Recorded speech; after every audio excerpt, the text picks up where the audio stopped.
Malam itu, induk anjing tersebut tampak sangat gelisah. Saat anak-anaknya sedang makan dengan tenang, ia tiba-tiba menggonggong keras dan menggiring mereka semua masuk ke dalam kandang. Salah satu anak anjing bahkan belum selesai makan, namun sang induk segera menariknya masuk. Setelah memastikan anak-anaknya aman di dalam, ia mendekati jendela dan mulai menggonggong ke arah rumah dengan keras. Awalnya, sang kakek dan cucu perempuannya yang berada di dalam rumah tidak menyadarinya. Namun, wajah sang kakek tiba-tiba berubah. Gelas air di atas meja bergetar hebat. Gonggongan anjing itu semakin keras dan sesaat kemudian ia terlempar ke belakang. Pada saat yang sama, jendela pecah, seluruh ruangan berguncang. Sebelum semuanya hancur, sang kakek memeluk cucunya dan akhirnya rumah itu pun roboh. Setelah semuanya hancur, induk anjing itu segera menggali. Ia menggali terus-menerus sampai matahari terbit hingga cakarnya berdarah. Melihat hal itu, anak-anaknya pun ikut membantu menggali. Namun mereka tetap tidak bisa menjangkau majikannya. Tiba-tiba, anjing itu mencium bau sesuatu yang bisa memberinya harapan. Ia segera berlari ke arah bau tersebut. Tak jauh dari sana, ada dua petugas penyelamat yang sedang berpatroli. Karena tidak bisa berbicara, anjing itu terus menggonggong dan melompat-lompat, lalu berlari ke arah pemiliknya terkubur, hingga kedua petugas itu mengikutinya. Akhirnya, mereka pun sampai di tempat kakek dan cucunya yang terjebak di bawah reruntuhan. Tak lama kemudian, sebuah helikopter penyelamat datang. Namun, karena kondisi udara di bawah sangat buruk, helikopter itu tetap berada di atas dan menurunkan tali.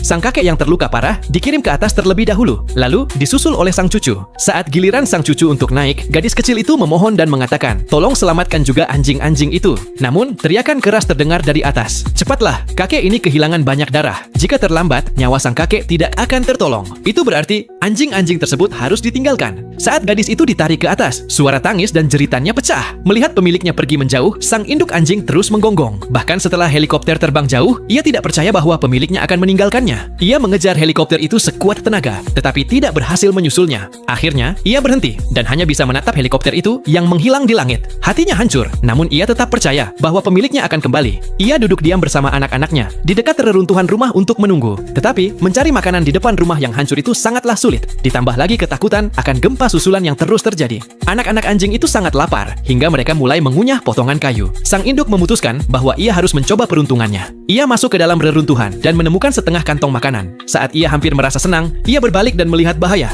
Beberapa gagak sedang mengganggu anak-anaknya. Sebagai seorang ibu, ia segera berlari. Saat bertarung dengan gagak-gagak itu, seekor gagak mencakar wajahnya hingga berdarah. Namun ia tidak mundur. Akhirnya, gagak-gagak itu pergi. Demi mengenyangkan perut anak-anaknya, sang induk memberikan semua makanan itu kepada mereka. Namun, sedikit makanan itu tidak cukup untuk anak-anak anjing yang sedang tumbuh. Malam itu, hujan deras turun. Karena tidak ada tempat berteduh, mereka semua meringkuk di bawah reruntuhan sambil menggigil kedinginan.